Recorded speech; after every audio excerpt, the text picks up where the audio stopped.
اچھا، اس دوران نا ایک اور اہم پیش رفت بھی ہے جی، کابینہ سے متعلق انہوں نے کہا کہ میں جلد کابینہ کا اناؤنس کرنے جا رہا ہوں اور ایک مختصر سی کابینہ رکھوں گا. جو ذرائع کے ساتھ خبریں آ رہی ہیں اس میں 10 افراد کی کابینہ ہے جس کی فہرست جاری کی گئی ہے، جس سے متعلق کہا گیا کہ یہ ممکنہ طور پر کابینہ کے لوگ ہوں گے.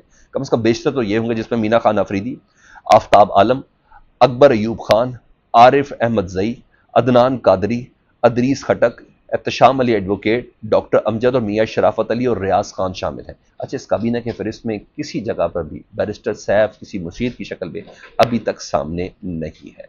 اس تمام تر صورتحال کے دوران سر ایک اور چیز بھی پیش رفت سامنے آئی، وہ تھی اسد کیسر صاحب کی.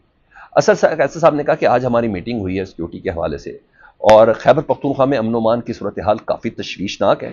اس حوالے سے وزیر اعلیٰ خیبر پختونخوا صوبے کی پارلیمانی روایت کے مطابق تمام سٹیک ہولڈرز، سیاسی جماعتوں، سابق وزرائے اعلیٰ، وزیر اعلیٰ نہیں، سابق وزرائے اعلیٰ، گورنرز اور بار کونسل سمیت ہر مکتبہ فکر کے نمائندوں کا ایک جرگہ ہم منعقد کرنے جا رہے ہیں تاکہ ایک قومی لائے عمل تشکیل دیا جا سکے جو کہ ایک سیاسی جماعت کا نہیں بلکہ تمام سٹیک ہولڈرز کا مشترکہ ہوگا. اور جب یہ گفتگو ہوئی تو اس کے بعد سر جو خبر میرے پاس ہے وہ یہ کہ آرمی چیف اس وقت پشاور میں پہنچ چکے ہیں جی.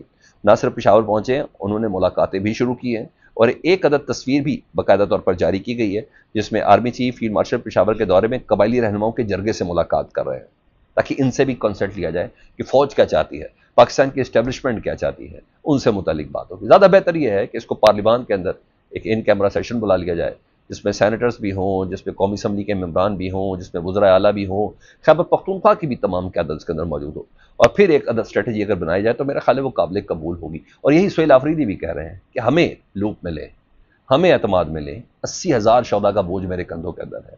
تو آرمی چیف کی آپ ایکسپیکٹ کیا جا رہا ہے کچھ اور ملاقاتیں بھی ہیں، لیٹس سی وہ ملاقاتوں سے متعلق کچھ اشارے کرنا ہے تو میرے پاس ہیں، لیکن کچھ کنفرمیشن آ جائے ہاں اس میں کچھ سیاسی لوگ بھی شامل ہو سکتے ہیں، پھر جا کے کچھ بات مزید کھل کر سامنے آئے گی. بہرحال ملاقاتوں کا سلسلہ جاری ہے. محسن نقوی صاحب پہلے ملے ہیں جی بلاول بھٹو زرداری صاحب سے، اس کے بعد ان کی ملاقات ہوئی ہے شہباز شریف صاحب سے اور اب سے کچھ دیر تک شہباز شریف صاحب اپنے وفد کے ہمراہ آصف علی زرداری صاحب سے ملاقات کرنے جا رہے ہیں. اور ڈیفینیٹلی ذرا کشمیر تو صورتحال ہو گئی ہوگی کہ کشمیر کا وزیر اعظم کیسے کرنا ہے، کیونکہ جو کشمیر کے حوالے سے یہ ہے کہ جو ان کے وزیر اعظم صاحب ہیں انہوں نے استعفیٰ دینے پر رضامندی ظاہر کر دی ہے، لیکن ابھی جوڑ توڑ ہے اور دیگر کئی ایسے معاملات ہیں جس میں ان سب کا لوپ میں آنا ضروری ہے. تو یہاں یہ چیز چل رہی ہے. ادھر ایک بڑی زبردست کامیابی ملی، ظاہری بات ہے، پاکستان تحریک انصاف کے امیدوار تھے خرم ذیشان صاحب، 91 ووٹ لے کر وہ سینیٹر منتخب ہوئے ہیں اور یہ میرے خیال ہے پاکستان تحریک انصاف کے زمرے میں نہ اس کا ابن باپ کچھ بھی نہیں تھا، کوئی سیاستدان کوئی ایسا نہیں تھا. یہی وجہ ہے کہ شاید سہیل آفریدی جیسا ایک معمولی کارکن وہ آج وزیر اعلیٰ کی مسند پہ بیٹھا ہے اور خرم ذیشان جیسا شخص 91 ووٹ لے کر اس وقت سینیٹر منتخب ہو گئے ہیں. بہرحال جب منتخب ہوئے ہیں تو اس کے بعد انہوں نے میڈیا سے گفتگو کی ہے. انہوں نے کہا اللہ سے دعا ہے، ذیشان کہتے ہیں اللہ سے دعا ہے کہ ہم اقتدار اور کرسی کا بندہ نہ بنائیں. ہمارا مقصد عمران خان کی رہائی ہے. جب تک عمران خان رہا نہیں ہوتے ملک میں سیاسی استحکام اور معاشی استحکام نہیں آ سکتا، یہ انہوں نے کہا. اور مزید کہا انہوں نے کہا تمام پی ٹی آئی ورکرز کا شکر گزار ہوں کہ میں خدا سے دعا کرتا ہوں کہ مجھے اقتدار یا کرسی کا بندہ مت بنانا. ہمارا مقصد پاکستان کی خوشحالی اور ہم یہ جنگ میدان سے ایوان میں لے کر جائیں گے، ایوان سے میدان میں لے کے نہیں جائیں گے. انہیں عمران خان صاحب کی رہائی کے لیے ہر ممکن ہم کوشش کریں گے اور اس سلسلے میں جو قدم بھی اٹھانا پڑا وہ ہم اٹھائیں گے.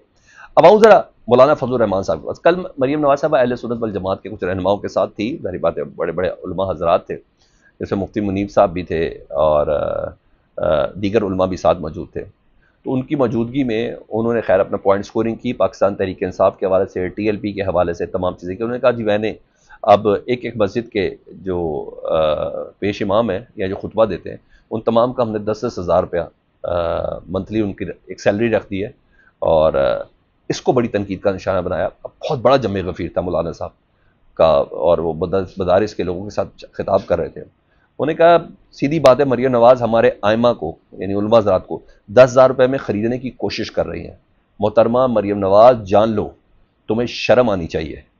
10,000 روپیہ تمام مدارس کی طرف سے آپ کے منہ پر بارتا ہوں. ایک سٹیج تو مجھے ایسے لگی جیسے انہیں لگا کہ جیسے کم ہے. وہ کہتے ہیں آج سے کئی سال پہلے 10 سال پہلے بھی یہ 10,000 روپے تھے، یعنی ہماری قیمت 10,000 روپے لگائی ہے. تو مجھے ایسا لگا کہ جیسے وہ کہہ رہے ہیں نہیں 10,000 سے زیادہ ہونی چاہیے. انہوں نے کہا نہیں 78 سال سے آپ لوگ یہ کوشش کر رہے ہیں، آپ نے باقاعدہ طور پر ظلم کیا، بلکہ یوں کہا گیا کہ ذبح کیا، اور ہمیں آپ کے اوپر بالکل بھی اعتبار نہیں ہے. یہ مولانا فضل الرحمان صاحب نے، اور جس طریقے سے ادھر نعرے بازی ہوئی اور میں نے بولا اچھی بڑی ہزاروں کی تعداد میں لوگوں کے مجمع میں مولانا فضل الرحمان صاحب نے یہ بات کی ہے مریم نواز صاحبہ سے متعلق. انہوں نے کہا نامنظور ہے یہ 10,000 روپے کا جو آپ نے گرانٹ دی اور ہمیں خریدنے کی اس میں کوشش کی ہے, یہ کسی طور پر بھی منظور نہیں ہے.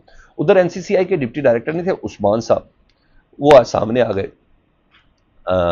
اور سامنے آیا تو ان کا بیان ریٹن آیا, ذرا میں آپ کے سامنے رکھنا چاہتا ہوں. جی, انہیں تحریری وجوہات بتائی ہیں. انہیں کہا میرے ساتھیوں کے خلاف انکوائری چل رہی تھی, انکوائری کے خوف سے میں چھپ گیا تھا, مجھے کسی نے اغوا نہیں کیا, اب مجھے گرفتار کیا گیا. حالانکہ ان کی بیوی نے درخواست دی تھی بازیابی کے لیے, اس کے بعد ان کی بیوی بھی غائب ہو گئی تھی. اور مزید انہوں نے بولا کہ میں لاپتہ نہیں ہوا تھا, اور یہ ماضی کا بھی پیٹرن ایسا ہی ہے, یا تو شمالی علاقہ جات ہوتے ہیں یا کوئی غائب ہو جاتا ہے. یہ ہم نے خیر ماضی میں دیکھا, ہمیں کوئی ایسی بات نہیں ہے, لیکن کہیں نہ کہیں اشارہ ہے. جی ہاں, کہیں نہ کہیں اشارہ. 13 تاریخ سے ایک شخص غائب ہو, 29 تاریخ کو سامنے آیا. اور بہرحال ان تمام افسران کو ضرور پکڑنا چاہیے جنہوں نے رشوت دی یا تمام کام کیے. انویسٹیگیشن اداروں کے لیے بھی ایک سبق ہے نا سر, سبق یہ پلٹا کھاتا وقت. تو آج جن کے کہنے پہ اگر آپ چل رہے ہیں تو آئین اور قانون اور اختیارات جب وقت بدلتا ہے نا ان کے خلاف بھی استعمال ہوتا ہے. بہرحال میں ان کے اس ریٹن بیان کو تو خیر قابل اعتبار نہیں سمجھتا. سرکاری سچ تو ویسے بھی میرے لیے بہت بڑا کوشچن مارک ہے, وہ بھی پاکستان کے اندر. لیکن انہوں نے یہ اسٹیٹمنٹ دے کے ایک بار پھر بتایا کہ ہم 15 دن کے لیے غائب بھی ہو جائے نا تو ہماری فکر نہیں کرنی, ہم خود ہی کہیں ڈر کے چھپ جاتے ہیں. کیا آپ کو لگتا ہے does make any sense to you? لیکن ایسا ہے. بہرحال خبر آج سب سے بڑی 2 جگہوں سے نکلنی ہے, وزیر اعظم شہباز شریف اور آصف علی زرداری صاحب کی ملاقات, اور دوسرا آرمی چیف صاحب جو اس وقت پشاور کے اندر موجود ہیں ان کی ملاقاتوں کے حوالے سے. نیکسٹ ولاگ میں اس سے متعلق آپ کو بتاتا ہوں. فیڈ بیک سے متعلق ضرور آگاہ کریں, اپنا بہت خیال رکھیں. جی, اللہم صلی علی محمد و علی محمد.